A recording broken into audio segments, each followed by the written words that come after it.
Assalamualaikum warahmatullahi wabarakatuh. Kurang seru ya. Assalamualaikum warahmatullahi wabarakatuh.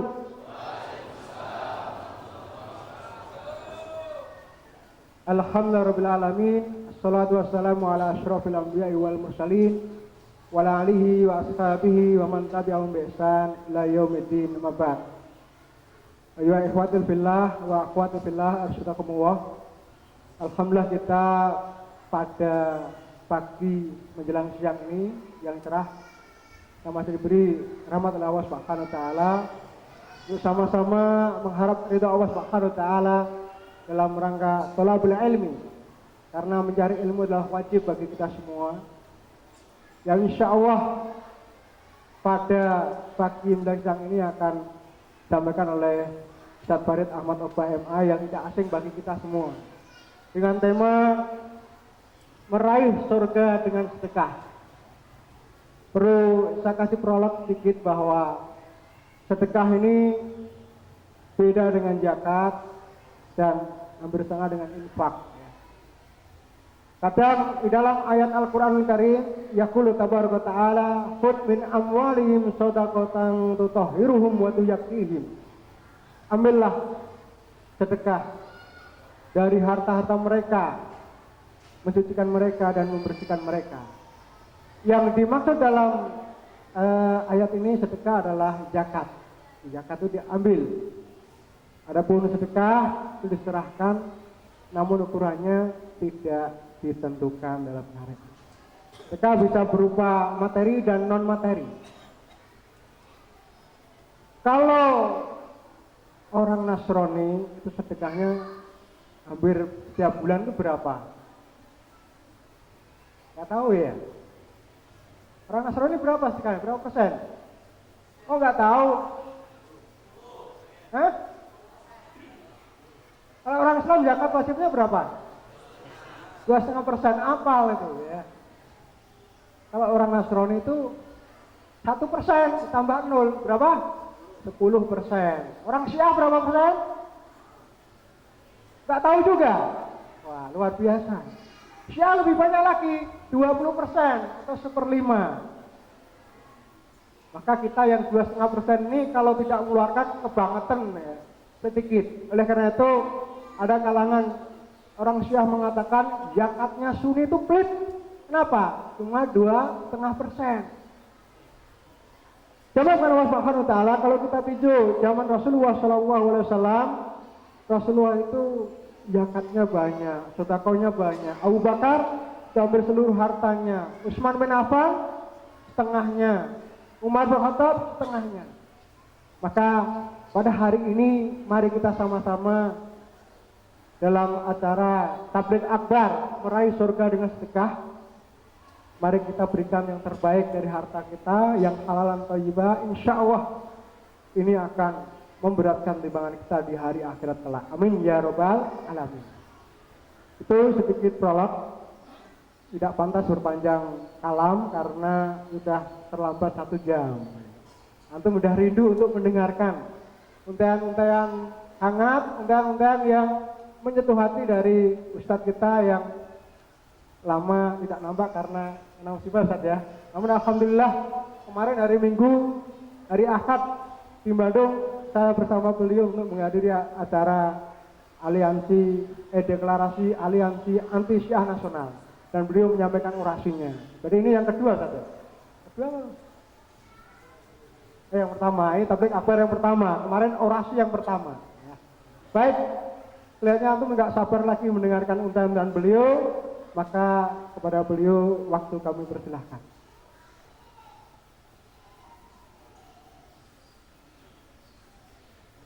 Bismillahirrahmanirrahim. Assalamualaikum warahmatullahi wabarakatuh. Alhamdulillahi rabbil alamin. Wal aqibatu lil muttaqin wa la udwana illa 'alal zalimin. Wassalatu wassalamu ala asyrafil anbiya'i wal mursalin nabina Muhammadin wa ala alihi wa sahbihi ajma'in. يا أيها الذين آمنوا اتقوا الله حق تقاته ولا تموتن إلا وأنتم مسلمون اللهم لا سهل إلا ما جعلته سهلا وأنت تجعل الحزن إذا شئت سهلا أما بعد فإخواني وأخواتي في الدين rahimani wa rahimakumullah. Alhamdulillah, bersyukur kepada Allah pada hari ini kita dapat berkumpul untuk mengikuti tabligh akbar yang oleh panitia sudah ditentukan judulnya Meraih Surga dengan Sedekah. Bapak Ibu saudara sekalian, yang perlu diketahui bahwa kita ini sebenarnya aslinya penduduk surga. Tetapi karena kesalahan yang dilakukan oleh Bapak Ibu kita dengan melanggar satu larangan Allah, sehingga mereka diusir dari surga, turunlah ke dunia ini. Dan kita diberikan oleh Allah petunjuk supaya kembali sampai ke surga lagi. Karena itu kita dijadikan di dalam hidup ini penuh dengan ujian. Allah menyebutkan alladzi khalaqal mauta wal hayata liyabluwakum ayyukum ahsanu amal wa huwal azizul ghafur. Ya, dialah Allah yang menciptakan mati dan hidup supaya menguji kalian siapa di antara kalian yang paling bagus amal, sehingga berhak untuk masuk surga. Dan Rasulullah SAW menyebutkan surga itu ada 8 pintu. Salah satu pintunya adalah lewat sedekah. Sehingga bagaimana kita menyikapi dunia, sehingga kita betul-betul menyadari bahwa dunia ini adalah tempat ujian. Sehingga kita tidak menjadikan dunia ini tujuan hidup, tapi hanyalah sebatas sarana untuk meraih kebahagiaan yang hakiki, kebahagiaan yang dijanjikan oleh Allah dan Rasulnya dalam Al-Quran dan Sunnah, supaya kita kembali lagi kepada surga itu. Karena itu Bapak Ibu saudara sekalian, dari pengalaman Imam Ghazali rahimahullah yang begitu panjang mencari kebenaran, beliau menemukan satu ayat yang barangkali saya akan mulai dengan ayat ini agar menjadikan pegangan buat kita untuk meniti hidup ini. Di antaranya bagaimana menyikapi dunia ini, yaitu dalam surat Az-Zumar ayat 22. Surat Az-Zumar ayat 22, A'udzubillahi minasyaitonirrajim. Afaman syarahallahu sadrahu lil islami wa huwa ala nurin min rabbih fawailul lil qasiyati qulubuhum min dzikrillah ulaika fi dhalalin mubin. Ikhwan barakallahu fikum, ayat ini menyatakan betapa beruntungnya mereka yang telah dilapangkan oleh Allah dadanya sehingga bisa menerima Islam, sehingga dia masuk Islam, sehingga dia menjalankan Islam, sehingga dia memperjuangkan Islam, dan sehingga dia tidak mati kecuali di atas Islam. Beruntunglah orang seperti itu.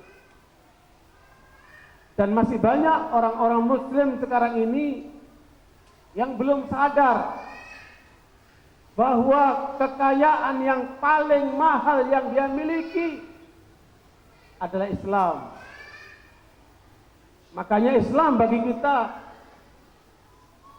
melebihi kebutuhan kita kepada udara, melebihi butuhnya kita kepada makan, minum, dan yang lainnya itu. Sebab kalau kita tidak dapat udara, tidak dapat makan, minum, maksimal kita mati. Tapi kalau kita tidak mendapatkan Islam, dan Islam yang benar, bukan Islam yang tompang camping, bukan Islam yang diklaim oleh kelompok-kelompok aliran sesat itu, bukan Islam yang sekedar pengakuan, tetapi Islam yang diajarkan oleh Allah dan Rasul. Karena di sisi Allah hanyalah Islam yang benar itu. Innad dina indallahil Islam. Dan di Indonesia ada 350 aliran sesat yang semuanya mengatasnamakan Islam. Dan kalau kita tidak paham Islam yang benar, kita akan mudah terbawa kepada penyimpangan-penyimpangan atas nama Islam. Dan kita tentunya harus banyak belajar, banyak mengkaji, banyak mendalami, supaya Islam yang kita pegang itu betul-betul bukan Islam yang model-model compang-camping tadi itu. Paling tidak untuk menggambarkan itu, ada pernyataan daripada Hudzaifah ibnul Yaman, seorang sahabat Nabi yang beliau menyatakan ini diriwayatkan oleh Ibnu Rajab dalam kitab Jami' Ulum wal Hikam. Beliau mengatakan al-Islamu samaniyatu ashum. Kalau mau Islam yang benar harus mengandung 8 unsur. Harus mengandung 8 ajaran yang harus dipegangi, dan sekaligus itu menggambarkan adanya 8 pintu surga. Kalau kemudian kita bisa paham Islam yang utuh ini, mudah-mudahan inilah yang kemudian menjadi pegangan kita. Sebagaimana Allah menyebutkan betapa beruntungnya mereka yang dilapangkan dadanya dengan Islam ini. Rekaman Hudzaifah bin Yaman inilah yang kemudian kita akan ambil dan kita cocokkan dengan apa yang dipraktikkan oleh para sahabat radhiyallahu anhum, supaya kita tidak menyimpang dengan model-model Islam yang compang-camping tadi itu. Yang pertama, kata al-Imam, kata Hudzaifah bin Yaman, al-Islamu sahmun. Islam itu adalah satu saham. Hanya ada 2 kemungkinan. Kita terlahirkan dari orang tua yang muslim, laki perempuan,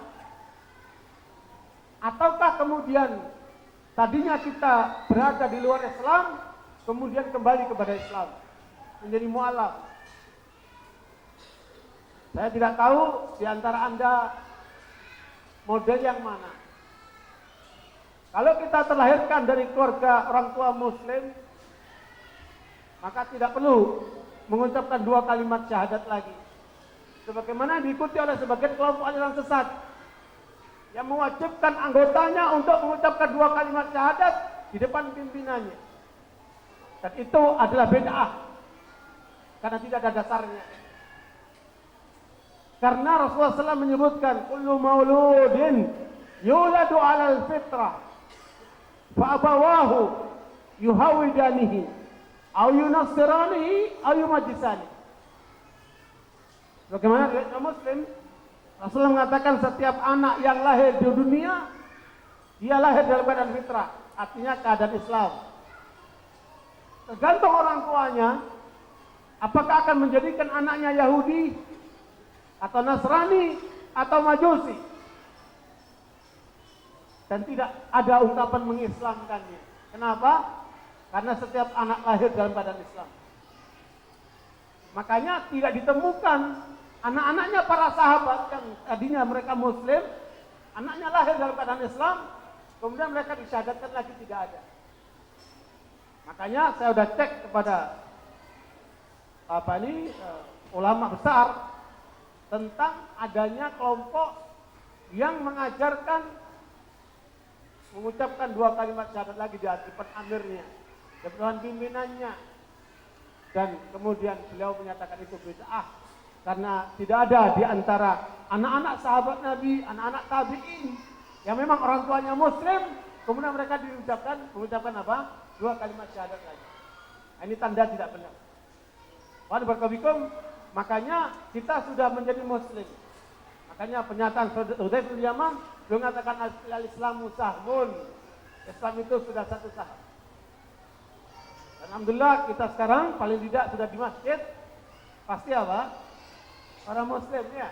Apalagi ikut tabligh akbar, ini pasti muslim. Ini satu saham. Saham yang berikutnya, wassalatu sahmun. Salat itu juga satu saham. Makanya baik dua kalimat syahadat yang kita harus pahami secara benar, kalimat tauhid yang akan menjadikan kita menunaikan sholatnya dengan benar. Ya, wassalatu sahmun. Sholat harus dipelajari supaya sholat kita benar. Ya, dari mulai rukunnya, syaratnya, wajibnya, sunnahnya, makruhnya, sampai pembatal-pembatal sholat. Kita harus paham betul. Sampai pada tingkatan bagaimana sholat yang khusyuk. Karena sholat diterima oleh Allah tergantung kekhusyuannya. Dan kata Rasulullah, sebagaimana dinukil banyak sahabat, nanti di akhir zaman, ilmu yang pertama kali diangkat oleh Allah dari umat Islam adalah hilangnya rasa khusyuk. Sehingga kamu ketemukan banyak orang yang sholat, tapi sedikit yang khusyuk. Kenapa? Karena pemahaman terhadap Islamnya itu bermasalah. Inilah saham yang kedua yang harus kita pahami dengan betul. Sehingga itulah Rasul mengatakan, sallu kama ra'aitumuni usalli. Salatlah kalian sebagaimana kalian melihat aku salat.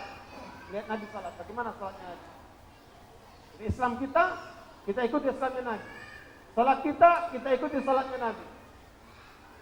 Seperti itu. Yang ketiga, wasiyamu sahmun. Puasa Ramadan adalah satu saham kalau kita menjadi bagian dari umat Islam yang harus kita tegakkan. Insyaallah 2 bulan lebih dikit kita akan masuk bulan Ramadan. Semoga Allah panjangkan umur kita akan menunaikan lagi ibadah Ramadan. Asyamu sahmun. Ya. Nah, ini yang harus kita pahami, kemudian kita jalankan. Puasa bagaimana? Puasa dicontohkan oleh Rasulullah. Ya, puasa praktek oleh para sahabat. Sehingga kemudian tidak seperti puasa yang dilakukan oleh sebagian orang, puasa demi, ya, puasa mutih, puasa apalah itu, yang sifatnya karangan-karangan orang. Kita jauh dari yang seperti itu. Makanya kalaupun puasa, kita mengikuti pola puasa Rasulullah. Asyamu sahmun, puasa yang adalah ketiga saham kita. Yang keempat, wazakatu sahmun. Dan zakat adalah bagian daripada saham. Ya, kalau sholat ada sholat wajib, ada sholat sunnah. Puasa ada puasa wajib, ada puasa sunnah. Zakat juga ada apa?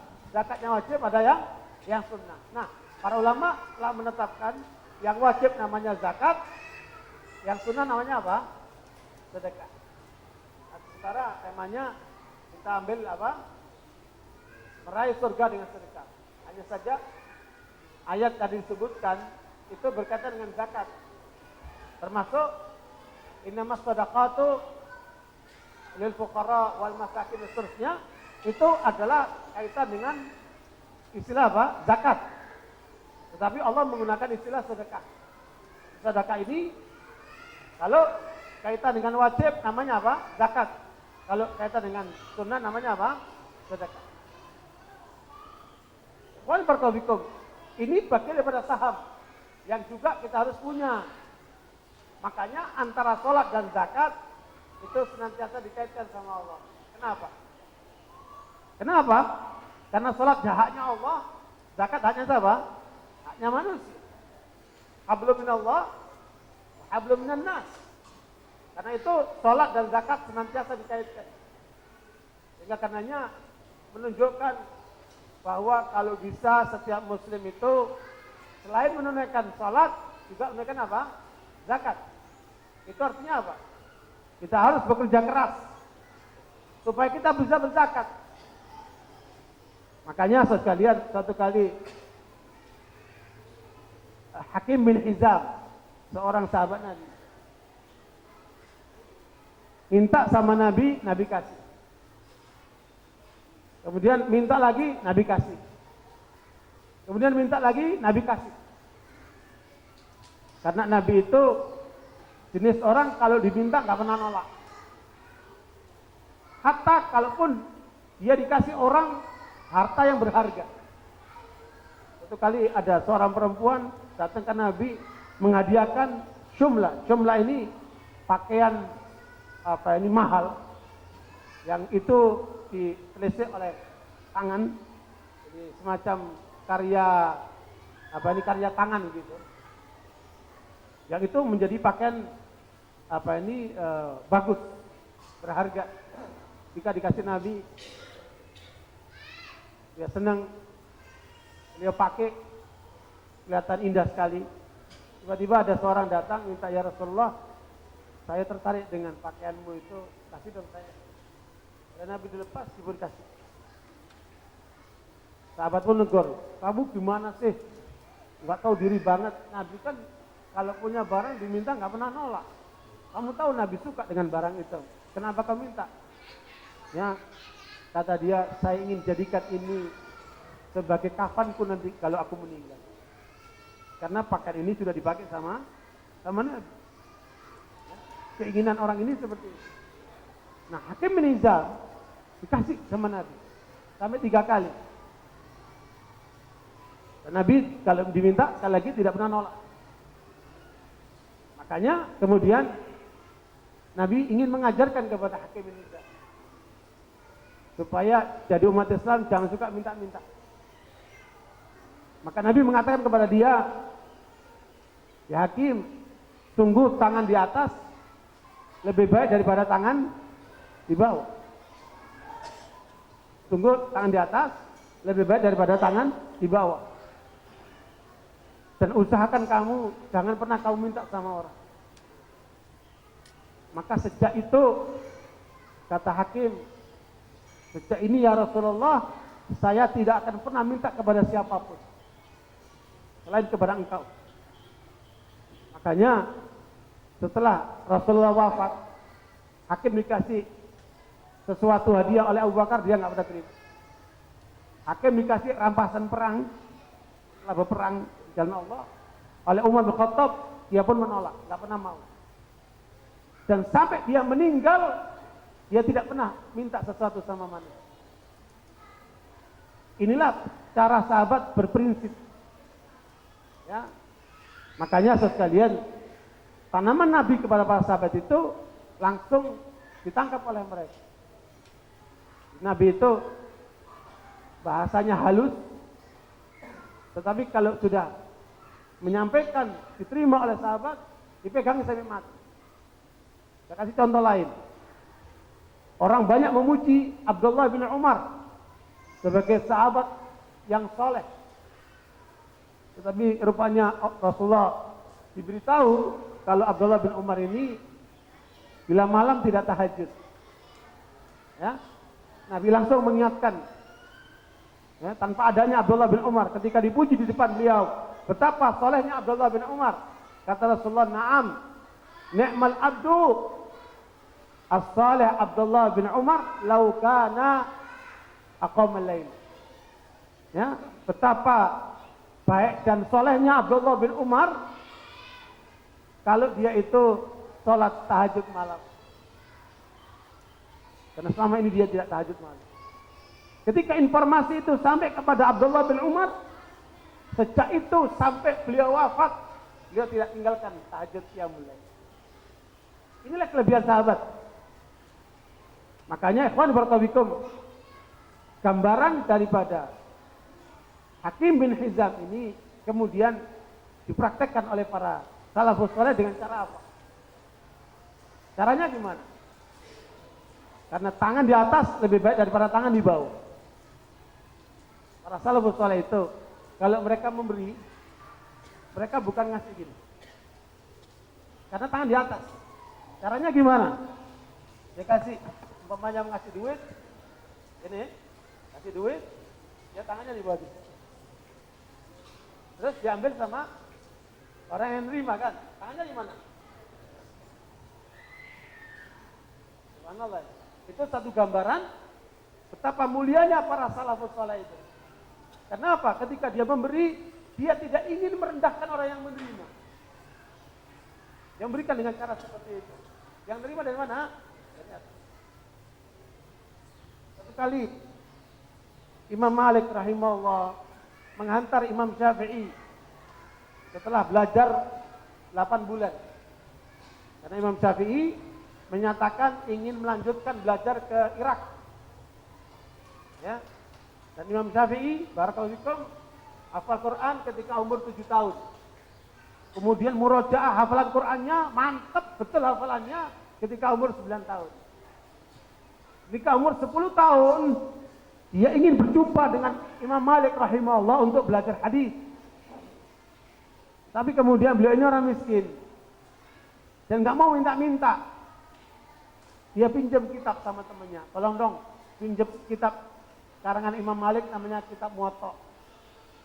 Oleh Imam Syafi'i dipelajari kitab ini selama 9 hari. Selama 9 hari beliau hatam baca kitab dan hatam hafalan. Berapa isi hadisnya? 1180 hadis. Berapa? 1180 hadis dihafalkan hanya dalam waktu 9 hari. Luar biasa. Sampai ketika beliau berjumpa dengan Imam Malik, beliau sudah hafal kitabnya Imam Malik itu. Sehingga oleh Imam Malik disuruh dibaca. Dalam satu majelis selesai itu. Tapi kemudian didalami dalam kajian-kajian di masjid. Nah, barakallahu ketika Imam Malik sudah memberikan ilmu kepada Imam Syafi'i selama 8 bulan dan beliau berminat untuk menggali ilmu dari Irak, maka Imam Malik menghantarkan ke tempat rombongan kafilah yang akan berangkat ke Irak. Kemudian Imam Malik rahimahullah mengeluarkan uang dari apa? Dari kantongnya, kemudian dikasih kepada Imam Syafi'i. Ini bekal buat kamu untuk perjalanan menuju Irak. Dikasih berapa? Kira-kira 50 dinar. Ya, 50 dinar. 1 dinar berapa sekarang harganya? 520 ribu. Ya, 1 dinar itu 520 ribu sekarang. Kalau 50 kali saja. Ya, kira-kira 25 jutaan lebih ya. Gurunya ngasih muridnya. Ya, kalau di kita jarang ya. Banyak kan muridnya ngasih gurunya. Nah, ini perlu dilatih nih. Gimana murid ngasih guru, gurunya ngasih murid. Dan di kalangan para salafus saleh itu sering begitu. Bahkan Abu Yusuf mengatakan, saya sebagai murid Abu Hanifah dikasih nafkah oleh Abu Hanifah bersama keluarga saya selama 20 tahun. Karena Abu Hanifah pengusaha besar. Ya, Abu Hanifah pengusaha besar. Dia nafkahi sejumlah muridnya itu. Ya kelihatan sungguh-sungguh dia biayai. Ya. Nah, Imam Malik ketika mengasih uang sama Imam Syafi'i 50 dinar, Imam Syafi'i bertanya, Imam Malik gak kelihatan kerja kemana-mana, kerjanya cuma ngajar aja. Dari mana duitnya ini? Imam Syafi'i ingin tahu. Ya. Tuan guru, bahasa sebagian orang gitu ya, Tuan guru, maaf saya mau nanya, Anda duitnya dari mana ini? Kok ngasih bekal banyak seperti ini, Anda dari mana? Dia bilang, saya baru dikasih oleh seseorang 100 dinar. Maka separuhnya saya kasih buat kamu, separuhnya saya buat keluarga. Tahu nggak ini, landasan ini dari mana? Tahu nggak landasan ini dari mana? Dan boleh kita coba. Kalau kita punya harta, sewaktu-waktu kita keluarkan separohnya fisabilillah. Atau separohnya untuk talib ilm. Atau separohnya untuk perjuangan. Dari mana ini sumbernya? Kita cek ternyata sumbernya dari Abdurrahman bin Auf. Begitu pula Umar bin Khattab. Ketika Rasulullah SAW mendorong para sahabat untuk mengeluarkan hartanya buat membantu perjuangan di jalan Allah, datanglah Abdurrahman bin Auf membawa uang 4.000 dinar. Ya, diserahkan ke Rasulullah. Lagi-lagi bukan begini. Ya benar apa? Begini. Ngasih begini, ya. Bapak taruh ini duit ya, ngasih begini. Sehingga yang ambil dari mana? Dari atas. Itu adab yang sangat tinggi sekali. Orang kalau suka ngasih kan begini kan, bagus ngasihnya pakai adab, supaya orang yang menerima tidak merasa diberi dia, yang usah terhina dia. Ada tangan di atas daripada tangan di bawah. Jadi sifatnya bukan untuk menganggap dirinya lebih hebat karena memberi. Justru orang yang memberi itu harus bersyukur ketika pemberiannya diterima. Karena dengan begitu pahalanya ngalir. Paham? Luar biasa mereka itu. Abdurrahman bin Auf mengeluarkan 4.000 dinar. Diberikan ke Rasulullah, ini Rasulullah untuk perjuangan. Rasulullah bertanya, apa kamu masih sisakan untuk keluargamu? Kata Abdurrahman, iya, separuhnya ya Rasulullah. Jadi separuhnya saya bawa untuk perjuangan Islam, separuhnya aku siapkan untuk keluarga. Umar pun pernah melakukan yang sama. Suatu kali Rasulullah menyuruh para sahabat, kumpulkan dana, kita akan berjuang. Kita butuh dana. Kata Umar dalam hatinya, saya akan membawa separuh harta saya, dan kali ini saya akan mengalahkan Abu Bakar As-Siddiq. Karena selama ini semua perilaku Umar kalah sama Abu Bakar As-Siddiq. Kali ini saya gak akan kalah sama dia. Saya akan keluarkan separuh harta. Dibawalah separuh kekayaan Umar kepada Rasulullah untuk buat perjuangan Islam. Rasulullah bertanya, apa yang kau sisakan buat keluargamu wahai Umar? Ada separuhnya lagi ya Rasulullah. Jadi kalau Anda mengeluarkan separuh harta yang Anda miliki, berarti Anda ikuti siapa? Ikuti sahabat. Ada Abdurrahman bin Auf. Ada Abdurrahman bin Auf. Ada juga siapa? Umar Khattab. Umar menunggu saat datangnya Abu Bakar Siddiq. Datanglah Abu Bakar Siddiq. Dan dia bawakan seluruh kekayaannya. Ya Rasulullah, ini seluruh kekayaanku untuk perjuangan Islam. Umarnya bengong. Hah? Seluruh kekayaannya. Dan Abu Bakar bukan orang miskin. Abu Bakar pengusaha besar. Ya, banyak kekayaannya. Dia bawa semua. Rasulullah bertanya kepada Abu Bakar, apa engkau tinggalkan untuk keluargamu? Kata Abu Bakar, aku tinggalkan mereka Allah dan Rasul. Semua kekayaan aku bawa ke sini. Artinya kalau ada di antara kita yang membawa hartanya untuk perjuangan Islam seluruhnya, maka dia mengikuti siapa? Abu Bakar Siddiq. Nah, Imam Malik rahimahullah ingin mempraktekkan yang dicontohkan oleh para sahabat ini. Dia kasih separuh. Dan Imam Malik ini seorang ulama yang tidak pernah minta sama orang. Tapi Allah kirimkan harta lewat orang lain. Di antaranya gimana? Gimana caranya? Cara Allah ini. Karena Allah tidak akan menghinakan hambanya yang soleh. Dan jangan berharap orang-orang seperti itu akan minta-minta sama sekali. Hatta dia lapar beberapa hari, gak akan dia minta. Tetapi gimana caranya? Datanglah seorang ulama dari Mesir, namanya Imam Laits bin Sa'ad. Ya, dia hidup sezaman dengan Imam Malik. Dan bahkan para ulama menyebutkan Imam Laits ini lebih alim dari Imam Malik. Beliau berasal dari Mesir. Dia datang ke Imam Malik. Karena Imam Malik pernah dikasih oleh Harun Ar-Rasyid, seorang khalifah, 500 dinar. Ya. Supaya Imam Malik itu tidak terjasai oleh khalifah ini, oleh Imam Laits dikasih 1000 dinar. Ketika berita ini sampai kepada khalifah, tersinggung dia.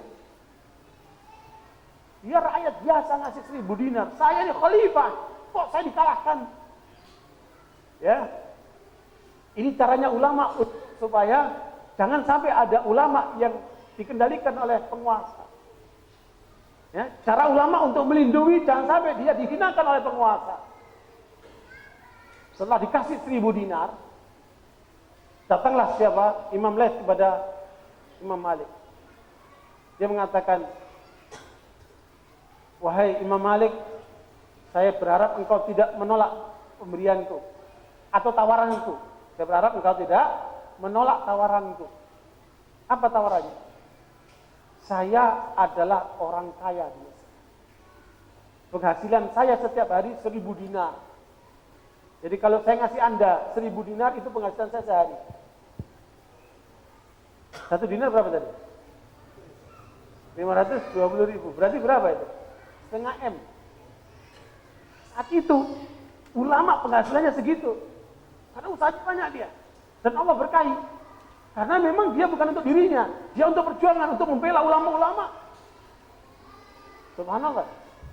Kata Imam Laits kepada Imam Malik, saya akan berikan sebagian kekayaanku untuk kamu, supaya kamu tetap menjalankan tugasmu mengajarkan umat ini, mengarang buku, berjuang untuk Islam.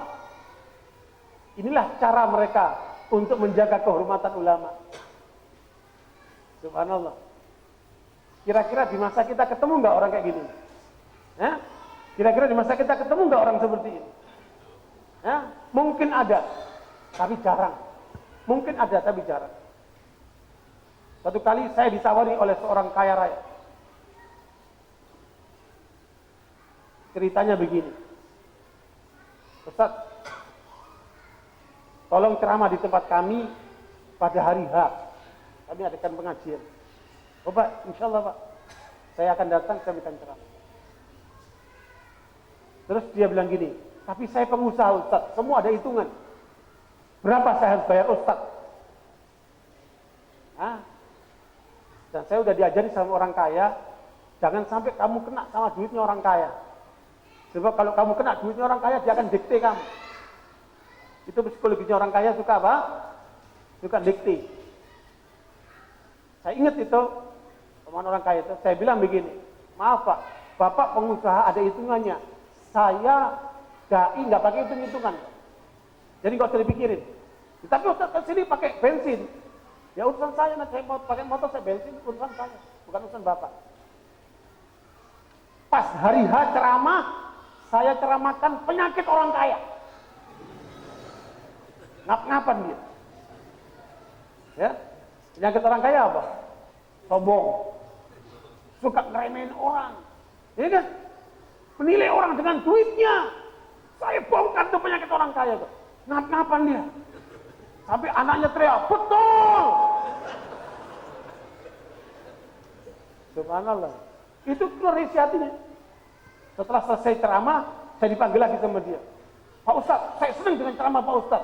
Alhamdulillah. Cuma saya ingin Pak Ustaz maju. Maksud Bapak, ya Ustaz usaha. Di kita nggak usaha. Ustaz usaha. Saya siap ngasih modal buat Ustaz ratusan juta. Tadi mau ngasih berapa? Recehan. Sekarang ngasih berapa? Ratusan juta. Saya bilang, barakallahu fi malika wa ahlik. Semoga Allah memberkahi hartamu dan keluarga. Saya nggak butuh itu. Terus kalian, itu kita akan alami di lapangan. Kalau ada orang nawarkan duit, tapi di situ ada embel-embel nanti. Nanti kita diceritain kepada orang-orang, saya bantu tuh Ustaz, saya bantu, jangan terima. Jadi kalau model-model Imam Laits ini, dia memberikan sesuatu tapi tanpa orang lain tahu. Terima itu, salurkan itu. Dan masih banyak di zaman ini orang-orang seperti ini saudara sekalian. Meskipun tidak ketahuan lah, ya. Kalaupun ada biasanya nggak ketahuan. Ini model Imam Laits untuk menutupi harga diri para ulama dengan cara seperti ini. Kembali kepada tadi poin yang keempat, bahwa az-zakatu sahmun. Zakat itu adalah saham yang harus kita perhatikan kalau kita berislam. Kemudian yang kelima, al-hajju sahmun. Apa? Al-hajju sahmun.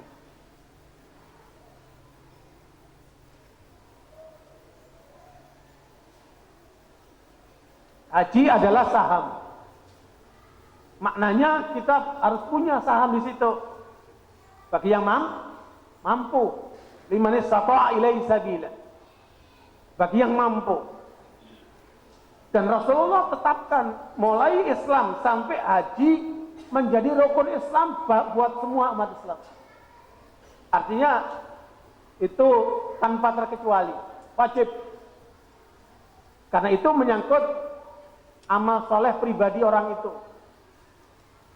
Tetapi ada 3 hal lain yang termasuk 8 poin, ada 3 hal lain.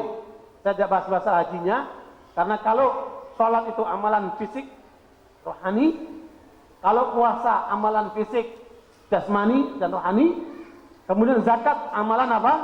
Harta, sebentar haji gabungan antara amalan jasmani dan apa? Dan mali, keuangan. Begitulah cara Allah mengajarkan umat Islam. Sehingga makanya haji menjadi pertemuan umat Islam dunia. Tetapi ada 3 hal lain yang banyak diabaikan oleh umat Islam. Inilah yang disebut oleh Hudzaifah. Poin yang ke-6, al-amru bil ma'ruf sahmun. Artinya untuk orang awam, untuk rata-rata umat Islam cukup 5. Tetapi kalau kita ingin lebih, tentunya yang ke-6 adalah amar ma'ruf, menyuruh yang baik. Suruh istrimu ngaji, suruh anakmu ke masjid, suruh tetanggamu beramal soleh, ajak temanmu untuk mengikuti tabligh akbar, ajak keluarga yang lain yang jauh-jauh itu supaya beramal di GTA. Apa GTA itu? Biaya tabungan akhirat. Alhamdulillah ada 41 dai yang dikelola oleh GTA. Ya, dan kemudian sudah beli ambulan dan macam-macam lain, nanti mendengarkan laporan dari ketuanya. Pelaksananya. Karena ini adalah jihad mali. Ya, ada jihad nafsi, ada jihad mali, jihad harta. Nah, amar ma'ruf, semua yang bagus menurut agama itulah ma'ruf. Ma'urifa khairuhu syara'an wa aqla. Ma'ruf itu yang bagus menurut agama dan akal. Makanya yang bagus menurut akal belum tentu bagus menurut agama. Sebagian perempuan yang pakai rok nutupin ininya tapi kelihatan rambutnya, bagi mereka bagus menurut akalnya, tapi menurut agama nggak bagus itu. Itu bukan kategori ma'ruf. Ya, yang ma'ruf bagus menurut agama dan akal. Itu adalah saham. Sebarkan yang ma'ruf di masyarakat kita ini. Ya, dan itu nggak ada resikonya. Ngajak orang kebaikan nggak ada resikonya. Adapun yang ke-7, wan nahyu 'anil munkari sahmun. Ya, mencegah yang mungkar itu adalah satu saham. Ini tidak semua orang awam bisa terlibat. Ini orang khusus. Kalau mau benar, kita harus punya saham dalam nahi mungkar. Mungkar ini apa? Semua yang buruk menurut agama dan akal. Narkoba itu mungkar, rokok itu mungkar. Ya, kemudian minuman keras itu mungkar, perzinahan itu mungkar, judi itu mungkar, riba itu mungkar. Sekian banyak kemungkaran itu. Disebutkan Al-Quran dan Sunnah, termasuk dosa besar maupun dosa kecil, mungkar semuanya. Termasuk jabat tangan laki perempuan yang bukan mahramnya, mungkar nggak itu? Mungkar. Harus kita cegah. Karena lebih baik jidatmu itu ditancapkan tombak daripada kamu harus berjabat tangan dengan yang bukan mahram. Bahaya sekali kan? Mungkar, kita cegah itu. Nah, kita harus punya peranan di situ. Mencegah yang mungkar. Ini yang keberapa? Ke-7. Kemudian yang ke-8. Wal jihadu fi sabilillah sahmun. Jihad di jalan Allah adalah saham. Satu saham. Di jalan Allah maksudnya membela kebenaran Islam sampai titik darah penghabisan. Ya. Iskariman aumut syahidah. Hidup mulia atau mati syahid. Demi membela Islam. Inilah yang sedang diupayakan untuk dimatikan oleh Amerika. Ya, al-jihadu fisabilillah. Musuh-musuh Islam sekarang bersatu untuk mematikan jihad fisabilillah. Makanya ini saham yang ke-8 yang Rasulullah mengatakan wajib an-uq fisabilillah, thumma ahya, thumma uqtal, thumma ahya, thumma uqtal. Aku berkeinginan kalau aku hidup ini kemudian bunuh di jalan Allah, mati syahid.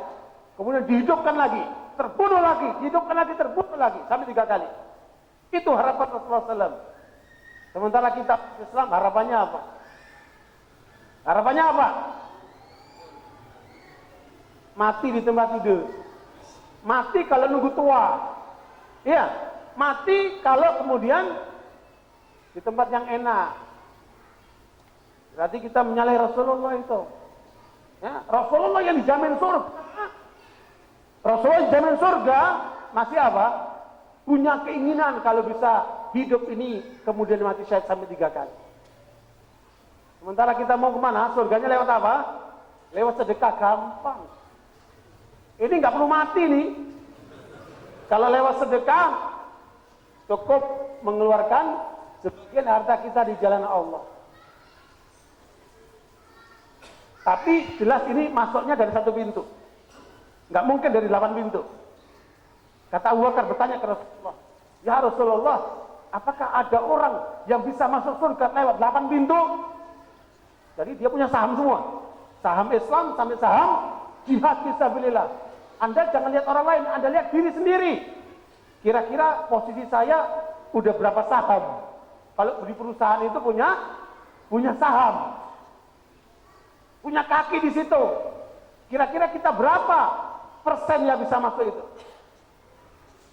Ada 8 pintu. Apakah semungkin, kata Abu Bakar, apakah mungkin seseorang masuk dari semua pintu? Kata Rasulullah, ya, termasuk aku berharap engkau. Rasulullah berharap siapa?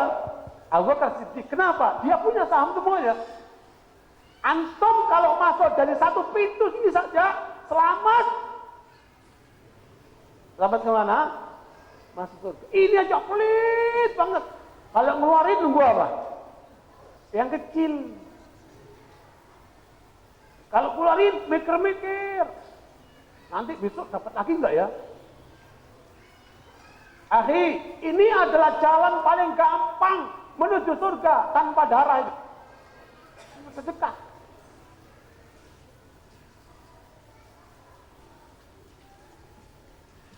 Ini koran hari Jumat telah menetapkan hari ini hari sedekah nasional. Gelora sedekah nasional. Jadi 27 April sekarang ini kita tetap tokoh-tokoh sedekah itu untuk menjadi hari sedekah nasional. Insya Allah niatnya bagus. Kita akan buktikan hari ini berapa terkumpul sedekah dari antum semuanya. Masih mikir atau setengah-setengah ikuti Abu Bakar atau ikuti Abdurrahman bin Auf? Jangan kurang dari itu. Ya, jangan kurang dari itu. Paling tidak yang ada. Dan saya tidak ingin ngembosin enggak. Untuk Anda sendiri. Ya, amalan baik kita bukan untuk orang lain. Untuk Anda sendiri. Ikhwan barakallahu. Ada 3 orang gambaran ini, ada 3 orang yang satu semangat, rajin. Ya, yang satu setengah semangat, setengah rajin, yang satu malas. Suatu kali 3 orang diperintahkan oleh seorang raja ini, karena mereka pegawainya. Semuanya coba cari buah di kebun sana. Yang rajin itu naik ke atas cari buah-buah yang sudah mau matang itu, matang atau belum matang. Ya, dicari, dapatlah sekarung. Yang setengah rajin dia campur, yang matang, yang kecut, yang apa, campur semuanya. Yang malas ngapain? Toh nanti nggak diperiksa sama raja, dia kumpulin aja batu sama apa? Rumput. Pokoknya 1 karung. Dia malas. Ya, sampailah mereka nganterin. Benar perkiraan yang ketiga, raja nggak akan meriksa. Kata rajanya, saya nggak akan meriksa, tapi saya akan uji kalian, saya penjarakan sampai habis yang kalian makan dari apa? Dari karung itu, makan itu selama di penjara. Sebenarnya ini gambaran tentang apa? Ya. Antum nanti ketika masuk kuburan, ya, yang nyertai antum apa? Amal antum. Yang nyertai antum apa? Amal antum. Yang malas, ya udah makan batu itu. Yang setengah malas, ya udah makan yang pahit-pahit dan kecut-kecut itu, campuran sudah. Tapi yang sungguh-sungguh itu yang kemudian akan merasakan nikmatnya. Mana berkabikum? Makanya saya memberikan gambaran ini supaya menjadi jelas. Ya, Islam yang diangkat oleh Rasulullah, diangkat oleh para sahabat, Islam, al-Islamu ya'lu wa la yu'la alaih. Islam yang paling tinggi. Yang tidak ada di situ pendapat orang. Islam yang ditetapkan oleh Allah dan Rasulnya. Ini Islamnya angkat. Oleh siapa? Oleh rijal. Inilah sahabat-sahabat Nabi yang mengangkat, dididik oleh Rasulullah, bukan atas nama kelompok Ansor, bukan atas nama kelompok Muhajirin, bukan atas kelompok keturunan dan sebagainya. Mereka hanya Islam, Islam, Islam. Faqul isyhadu bi anna muslimun. Saksikan kamu orang Islam. Itulah yang disampaikan para sahabat. Inilah yang disampaikan oleh Rasulullah, namanya rijal. Bukan cuma namanya rijal, maksudnya rijal ini tokoh-tokoh, person-person yang berkualitas dari kalangan para sahabat. Di dalam kitab Syiar Alamin Nubala, Imam Zahabi menyebutkan satu kali Umar mengumpulkan sahabat-sahabat dalam satu ruangan begini. Dan sekaligus coba lihat bagaimana cara berpikirnya para sahabat itu. Apa kata Umar? Wahai sahabat-sahabatku, tamannu, coba kalian merenungkan. Coba punya keinginan apa kalian itu? Lihat bagaimana cara mereka berpikir. Kata satu sahabat mengatakan, atamanna law anna indi mithla Uhud zahaban la anfaqtu fi sabilillah. Aku berkeinginan kalau sampai aku punya seperti gunung Uhud itu emas, aku akan gunakan di jalan Allah. Minimal punya keinginan. Ada nggak dari kita yang punya keinginan seperti itu? Mudah-mudahan semuanya punya keinginan seperti itu. Yang kedua, saya bilang, saya berkeinginan kalau dari istri-istriku lahir para mujahidin yang akan senantiasa berjuang di jalan Allah. Lihat itu cara berpikirnya. Ini yang kedua. Orang sukanya berpikir kalau nggak ada ya. Kalau ada beda lagi. Ya. Keinginan biasanya muncul kalau nggak ada. Kalau ada beda lagi. Tapi para sahabat nggak jenisnya seperti itu. Ya kalau pun nggak ada sampai ada dia akan tetap komited. Yang ketiga, kata Umar, kalau saya kepingin kalian semuanya menjadi rijal seperti Abu Ubaidah, Amr bin Jarrah. Realistis. Kalau kita lihat cara berpikir sahabat, lihat. Mereka ingin punya harta untuk mendukung Islam. Mereka ingin punya anak untuk mendukung Islam. Tetapi Umar sangat realistis. Saya ingin kalian semua menjadi rijal. Minal mu'minina rijalun sadaqu ma'ahadu alaih. Di antara kaum mukminin ada orang-orang tokoh-tokoh sadaqu ma'ahadu alaih, mereka jujur dengan pernyataannya kepada Allah. Inilah rijal. Makanya Allah mengatakan tidak semua orang mukmin rijal. Berarti ini pilihan dari orang-orang mukmin. Ini pilihan dari orang mukmin yang akan senantiasa memikirkan Islam, membawa Islam, berjuang untuk Islam. Inilah selalu yang ada di kalangan para sahabat radhiyallahu. Kemudian mereka didukung dengan apa? Dengan dunia. Makanya ketika mau perang Tabuk, itu perang yang paling berat, perjalanan 1000 kilo, tapi persiapannya minim.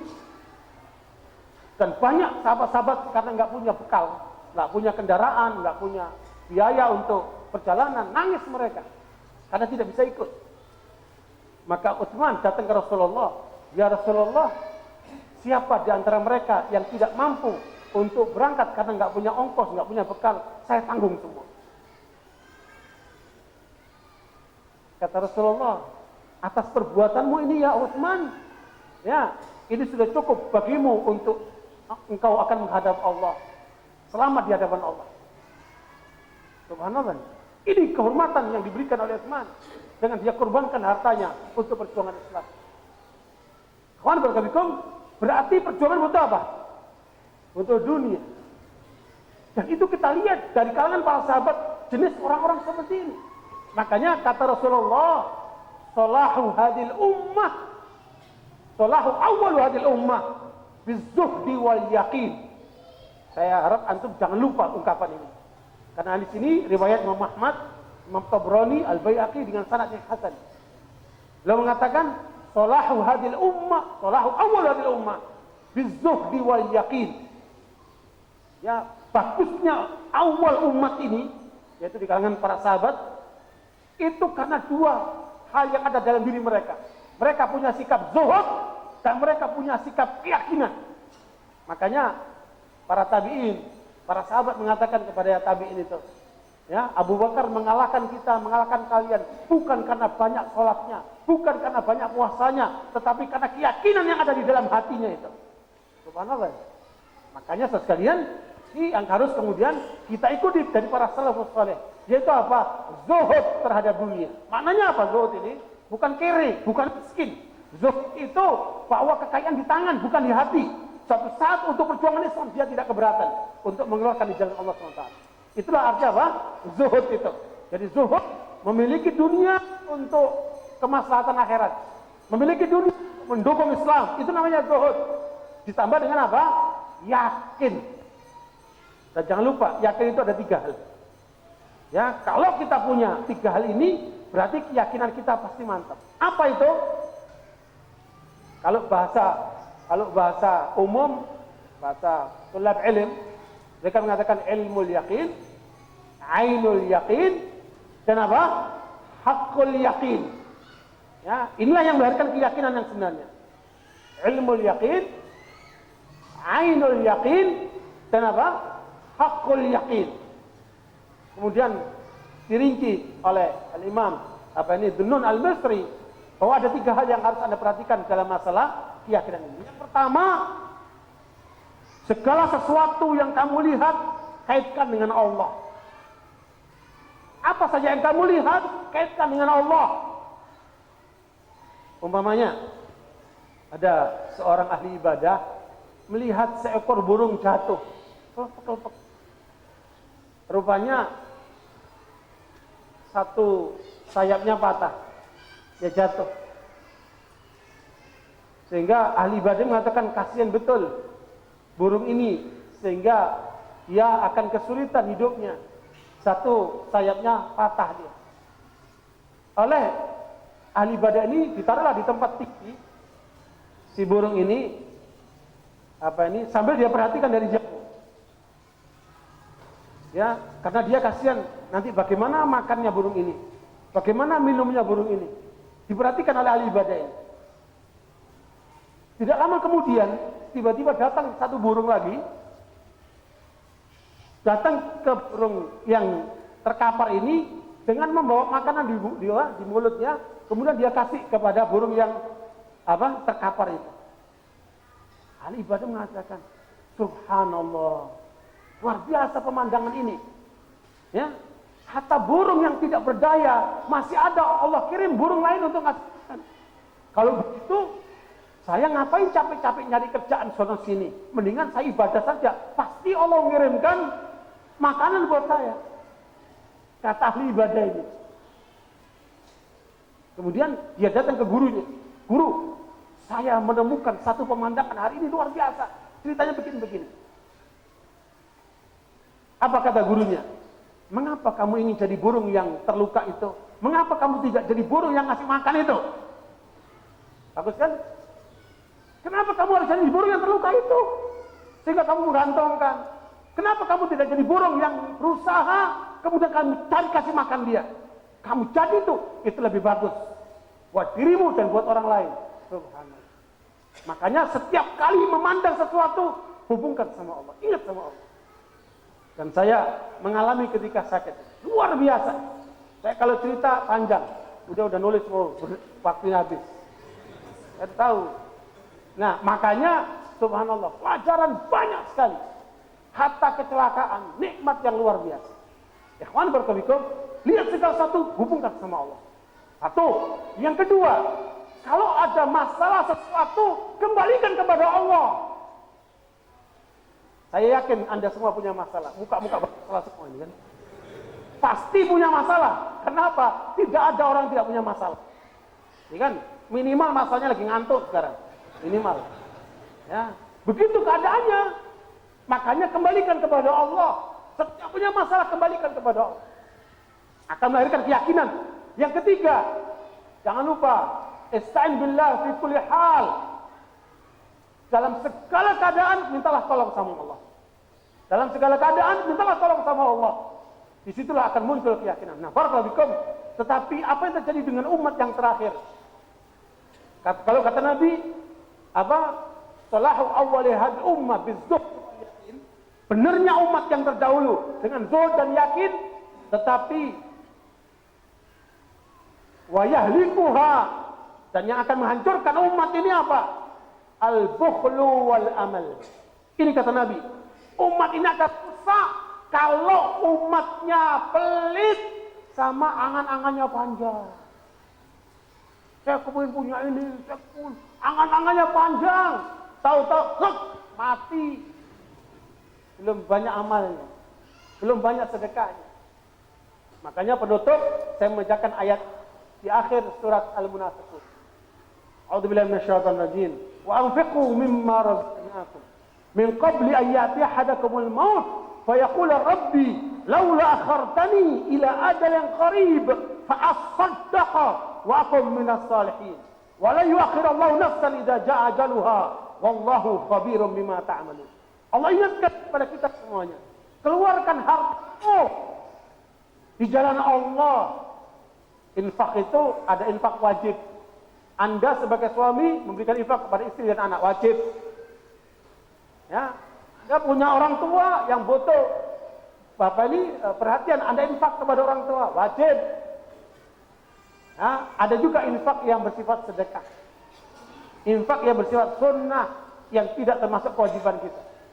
Nah, di antaranya infak di jalan Allah. Ya, ada yang wajib, ada yang sunnah. Maka kedua-duanya Allah ingatkan, jalankan itu. Wa anfiqu mimma razaqnakum. Infakkan sebagian dari aku kami rezekikan kepadamu. Jangan nanti ketika datang malaikatul maut, saat dia datang akan mengambil nyawa, kamu bilang mengatakan sebentar, saya akan sedekahkan hartaku untuk fulan, sudah nggak ada waktu lagi. Makanya jangan ditunda-tunda. Setiap kali mau beramal, jangan ditunda-tunda. Segerakan untuk mengeluarkan di jalan Allah. Karena itu ikhwan barakallahu fikum, inilah kesempatan tabligh akbar ini saya serukan kepada semuanya. Maka jadilah orang yang dermawan, karena as-sakhiyyu qaribun minallah, qaribun minan nas, qaribun minal jannah. Orang yang dermawan itu pasti dekat sama Allah, dia pasti dekat sama manusia, dia dekat sama surga. Jadi pintu surga itu akan terbuka dengan sikap dermawan itu. Kemudian, dan jangan kita menjadi orang yang pelit, karena orang pelit itu dibenci sama Allah, kemudian dibenci oleh manusia, dan dia lebih dekat kepada neraka. Na'udzubillah min dzalik.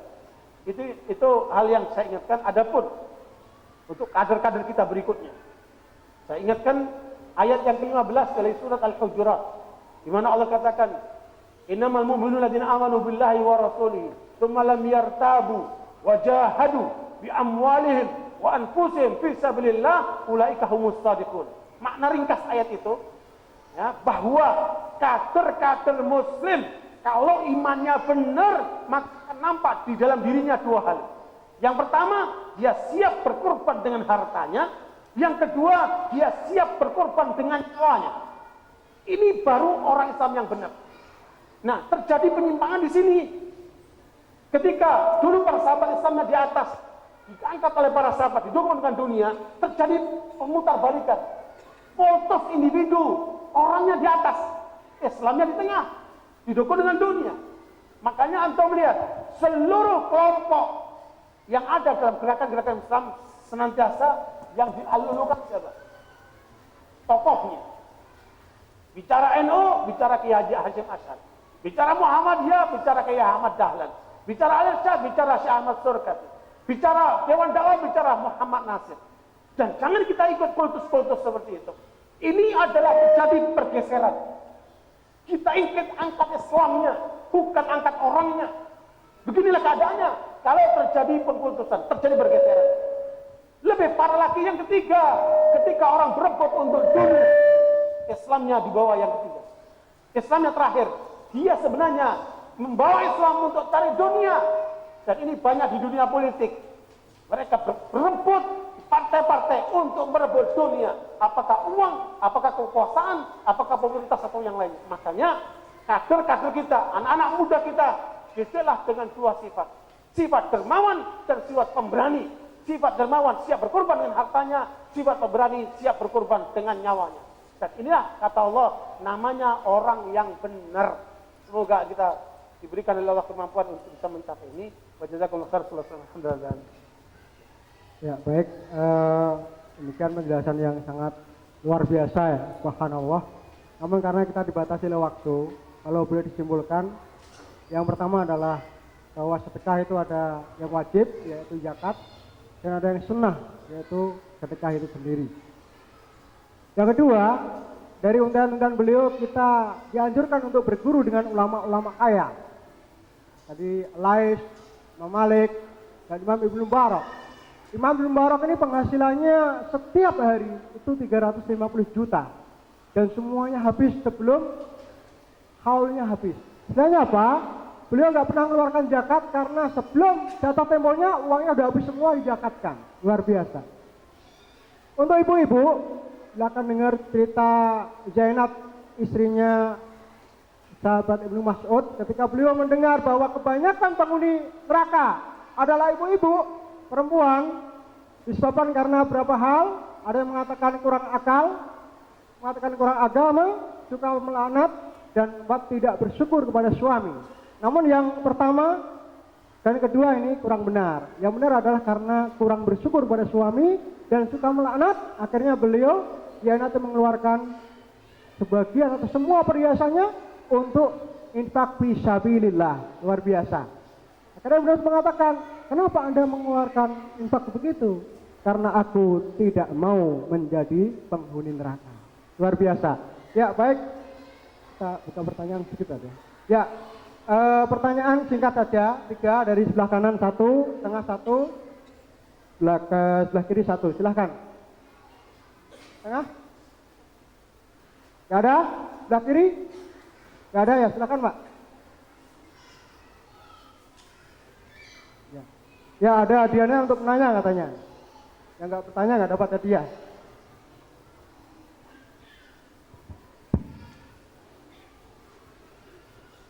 Assalamualaikum warahmatullahi wabarakatuh. Ustaz, mengenai sedekah Ustaz, ini kan kita diutamakan ikhlas. Sementara di satu sisi katakanlah Pemda DKI melarang memberikan sedekah di jalan-jalan. Atau ketika ada orang-orang yang masih berpenampilan keren door to door ke rumah Ustaz. Nah ini sikap kita gimana? Apakah kita enteng-enteng saja memberikan sedekah kepada orang-orang seperti itu?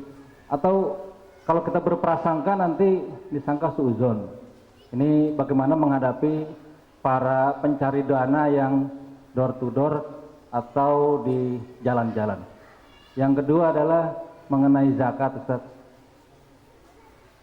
Apakah kita itu ketika memberikan zakat dibolehkan untuk terlebih dahulu kepada saudara-saudara kita yang kita tahu dia penghasilannya minim atau miskin kan? Katakanlah paman, keponakan yang tidak tinggal serumah, sementara mungkin ada pihak lain juga yang membutuhkan. Itu saja dulu. Ya baik, sebelum pertanyaan dijawab ada penggalangan dana dulu. Silakan panitia terjun untuk menggalang dana. Fadol. Ya sambil bertanya mungkin sambil penggalangan dana mungkin bertanya ya.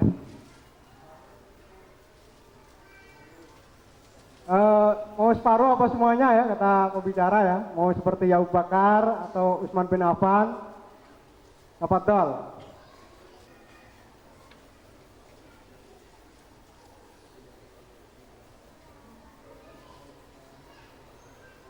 Ya silakan pertanyaan kedua atau langsung jawab. Langsung jawab aja silakan. Saya jawab dulu. Untuk pertanyaan yang pertama, bahwa apa yang dilakukan oleh Pemda atau pemerintah daerah untuk melarang peminta-peminta, karena memang di lapangan itu ada sindikat yang menggunakan anak-anak kecil buat minta-minta di jalan. Dan itu tentunya tidak bagus. Bahkan di beberapa negara lain itu ditangkapin. Karena memang mereka sebenarnya bukan peminta-minta, tetapi digunakan oleh sindikat untuk meminta-minta. Nah, bagaimana dengan kita? Kalau Al-Quran menyebutkan fa'ammas sa'ila wala tanhar, kalau ada yang minta-minta, jangan kamu hardik. Kalau kita tahu bahwa di belakangnya itu ada sindikat, karena itu dilarang oleh pemerintah daerah, kita mengatakan maaf dengan bahasa yang baik, tidak memberi. Atau kita melihat ada orang yang meminta-minta dengan cara pakai gitar, yang nanti kalau kita kasih, dia gunakan buat minum-minum, kita nggak kasih, tapi kita tolak dengan maaf, dengan bahasa yang baik. Yang dilarang itu adalah dengan cara menolak dengan keras, apalagi sampai memarah-marahi. Itu yang kita hindari. Adapun kalau orang datang, kita nggak tahu ini orang membutuhkan atau tidak. Tampilannya bukan orang peminta-minta, badannya sehat umpamanya, ya. Kita boleh memberi, boleh tidak, tergantung kemantapan hati kita. Ya, karena Rasulullah mengajarkan orang yang minta itu tidak dibolehkan kecuali kalau dia memang betul-betul tidak mampu untuk bekerja, terlalu tua atau cacat, atau tidak ada lagi keluarga yang membiayai dia. Nah, itu boleh dia minta-minta. Kalau enggak, jangan. Bahkan di sebagian tempat peminta-minta itu punya rumah 2 tingkat, diantar pakai mobil saat minta-mintanya. Di dalam riwayat Imam Muslim terjadi peristiwa. Kata Rasulullah, ada seorang dermawan ngasih peminta-minta, ternyata yang nerima itu dia seorang pelacur. Sehingga orang mengatakan, gimana kamu ngasih orang kok pelacur? Mas, banyak orang yang lain yang butuhkan. Kata dia, ya semoga dengan itu dia menjadi sadar. Besoknya dia sedekah lagi, jatuh ke tangan pencuri. Orang lain mengatakan, gimana kayak gak ada orang lain, ngasihnya pencuri lagi. Ya, semoga dengan itu dia berhenti mencuri. Terus kemudian besok yang ketiga, dia kasih yang pemberian ketiga ini jatuh ke tangan orang kaya. Kan banyak orang miskin, masa orang kaya dikasih? Semoga dengan itu dia gak jadi orang pelit. Kata Rasulullah, ternyata harapan orang ini, apa yang diterima 3 orang itu semuanya berubah karena pemberian orang soleh. Jadi makanya niat kita yang mending. Kita berikan, ternyata jatuh ke orang salah, ya udah semoga itu menjadi kesadaran. Itu dalilnya. Adapun menyangkut masalah zakat kepada keluarga dekat, itu justru ada 2 pahala. Kata Nabi, pahala keluarga, kekeluargaan silaturahmi, dan pahala sedekahnya. Ini 2 pahalanya. Justru itu dianjurkan. Ibda biman ta'ul, mulai dari orang dekat yang dengan keluarga, seperti itu. Itu diutamakan daripada orang jauh. Silakan. Tapi yang bukan menjadi tanggungan, ya. Yang tidak menjadi tanggungan. Ya. Jadi sedekah kepada orang dekat itu boleh, namun yang bukan menjadi tanggungannya. Ya, silakan Pak Sofyan Sauri untuk bertanya. Silakan.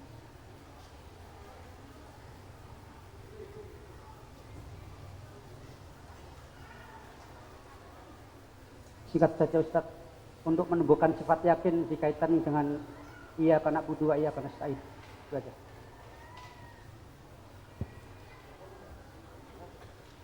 Ya, barakallahu fikum, untuk menumbuhkan keyakinan perlu ditempuh 2 langkah. Ya. Langkah yang pertama yaitu melalui tadabbur Al-Qur'an. Ya, pahami Al-Qur'an dari sisi tauhidnya, dari sisi perintah dan larangannya, dari sisi ancamannya, dari sisi informasi dan beritanya dan seterusnya. Itu akan menimbulkan keyakinan. Dan apalagi nanti terkait dengan kematian. Wa'bud rabbaka hatta ya'tiyakal yaqin. Beribadalah kamu kepada Allah sampai datang keyakinan. Maksudnya apa ini? Kematian. Tidak ada pelajaran yang dapat menancapkan keyakinan seperti kematian. Kenapa? Karena setiap orang pasti mati. Jadi melalui tadabbur Al-Quran itu akan menumbuhkan keyakinan. Yang kedua, melalui peristiwa-peristiwa dalam kehidupan, melalui ciptaan-ciptaan Allah, kita akan banyak melahirkan keyakinan. Saya kasih contoh. Saya yakin umat ini masih baik. Kenapa? Beberapa waktu yang lalu ada anak-anak muda datang ke saya bawa cek nilainya 350 juta. Anak-anak muda. Dia bilang ini wakaf buat bapak saya yang sudah meninggal. Tolong disalurkan itu. Ya. Saya kaget. Ya, begitu cepat dia langsung menyerahkan cek itu. Saya bilang insya Allah saya salurkan dan dalam waktu berapa hari saya belikan tanah itu untuk wakafnya bapak itu. Ya, jadi dan kita masih menemukan, kita lagi pengajian, pulang pengajian, ada ibu-ibu menyerahkan cincin. Ustaz, ini peninggalan ibu saya, emas dengan berlian, tolong disalurkan di jalan Allah. Saya yakin ternyata umat ini masih baik. Ada ibu-ibu menyerahkan perhiasan itu terjual dengan harga 1 miliar. Subhanallah itu. Untuk fisabilillah. Saya menemukan ketika datang ke wilayah Sumatera Barat, dan datang ke daerah Pariaman, lihat satu pesantren namanya Ashabul Kahfi, dikelola oleh kawan kita. Semuanya gratis. Saya tanya, yang biayai ini siapa? Ibu-ibu. Ibu-ibu yang membiayai semuanya. Saya kepingin ketemu sama ibu itu. Oh boleh Ustaz. Itu dia. Ngapain dia? Di dapur. Lagi masak. Assalamualaikum. Bu, saya mau ketemu ibu. Iya nak, nanti aja habis zuhur. Ibu lagi masak. Ya, setelah selesai zuhur, sholat, saya ketemu sama ibu. Ternyata ibu ini umurnya mungkin sekitar 65 tahun. Sampai 70-an. Dia pengusaha tadinya. Sukses. Dilanjutkan sama anak-anaknya. Tetapi kemudian dia beli tanah, dia bikin pesantren, dia wakafkan fisabilillah, termasuk biaya semua ditanggung sama dia, dan tidak cukup itu, makanan anak-anak itu dia masakkan. Luar biasa itu ibu. Alhamdulillah, kita melihat dengan kenyataan ini, ternyata umat ini masih baik. Masih banyak orang punya kesadaran seperti itu. Sehingga karenanya jangan kecil hati. Sebenarnya yang hilang dari umat ini apa? Kepercayaan. Banyak orang mau menyerahkan tanahnya, menyerahkan danahnya, tapi sulit menemukan orang yang dipercayai. Kalau sampai kita punya GTA ini mendapat kepercayaan, saya yakin akan banyak yang akan mendukung untuk lewat GTA buat mendukung dakwah itu.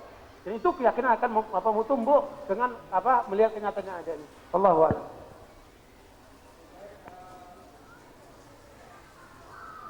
Silakan, ada pertanyaan satu lagi dari sebelah kiri, silakan. Sebelah kiri, tengah ini. Sebelah kiri. Nggak ada? Tuh ibu-ibu, silakan kalau ada pertanyaan ditulis ya, serahkan.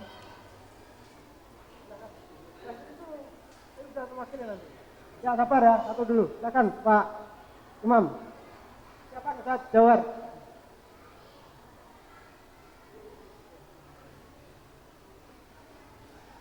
Yang saya tanyakan tadi, misalkan kita sedekah terus membuat kita kaya, apakah kita juga mendapat surga? Terus macam-macam sedekah itu apa aja? Ya, barakallahu fikum. Sebenarnya cara Allah untuk membawa kita ke surga itu tadi banyak ya. Cuman berkaitan dengan sedekah ini bukan hanya terkait dengan uang. Bisa juga sedekah ilmu. Kita mengajarkan orang. Bisa juga dengan tenaga. Ya, kita nonton orang yang buta tengah jalan. Kita menuntun orang tua, bantu orang tua dengan tenaga. Juga sedekah. Sedekah dengan senyum. Kita juga sudah sedekah, ya kan? Kata Rasulullah, kamu bertasbih subhanallah walhamdulillah, sedekah. Jadi sedekah ini luas sekali. Jadi jangan dibatasi cuma materi. Kemudian apakah sedekah itu menyebabkan kita kaya? Nah, berarti kita memberikan karena ada maksud.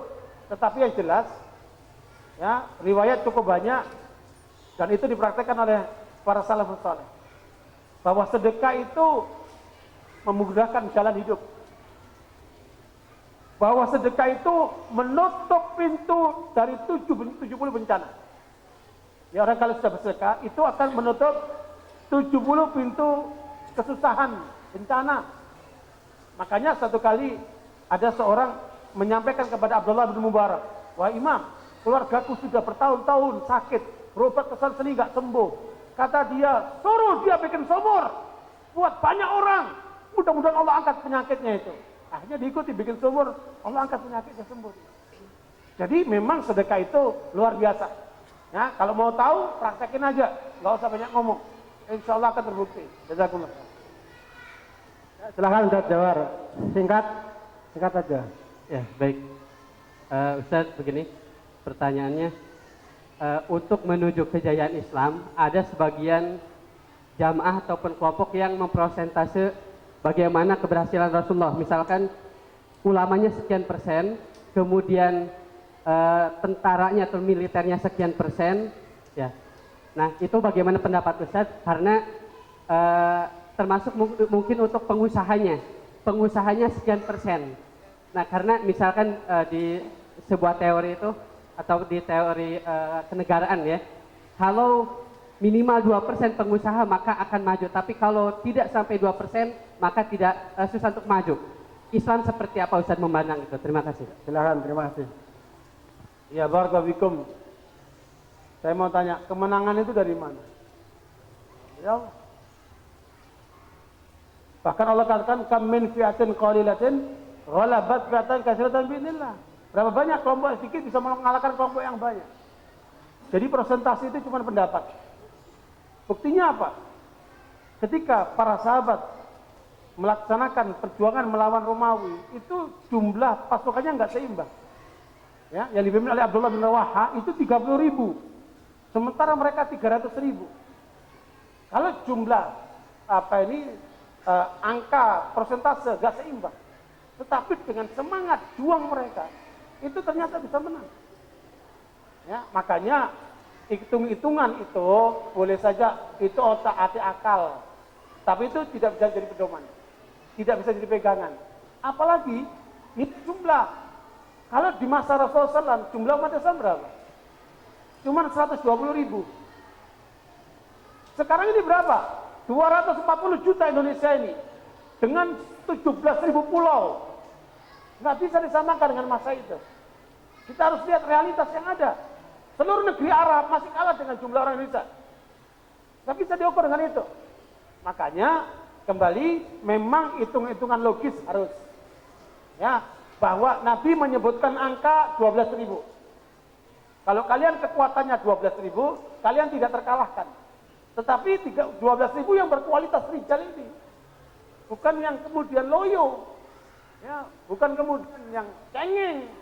12.000 dari kualitas yang ditentukan oleh Allah. Iyyakum minkum 'ishruna sabiruna yaghlibu mi'atain. Kalau kamu mencapai angka 20 bisa mengalahkan 200. Satu banding berapa? 1 banding 10. Al-ana khafadallahu ankum wa 'alima anna fikum dha'fa wa iyyakum minkum mi'atun sabira yaghlibu mi'atain. Sekarang Allah tahu kalian itu lemah.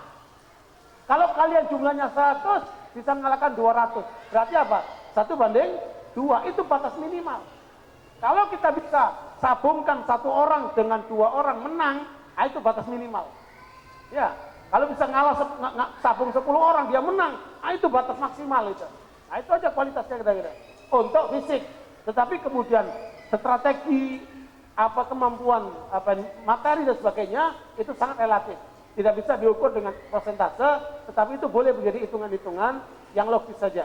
Tetapi itu tidak menjadi pokok yang harus menjadi pegangan, karena kita dimenangkan oleh Allah bukan karena jumlah, bukan karena peralatan, tetapi karena keyakinan kita kepada Allah SWT. Makanya ini yang tidak bisa dibaca oleh kekuatan Amerika, NATO dan sebagainya. Amerika itu bisa bertahan tentaranya paling banter 6 bulan. Karena itu dia harus butuh minuman keras, butuh perempuan, butuh pakai AC, butuh. Tapi mujahidin bisa bertahun-tahun hanya makan minumnya sederhana sekali. Dode. Tahu dode? Makanan roti yang sederhana itu. Dia bisa bertahan. Atau kurma, dia bisa bertahan. Makanya kekuatan iman tidak ada bisa mengalahkan senjata apapun, tidak bisa. Nah, ini yang kemudian harus kita munculkan dulu. Tidak berhitung dengan materi-materi tadi itu. Materi itu boleh diperhitungkan, tetapi tidak segala-galanya. Begitu, jazakumullah.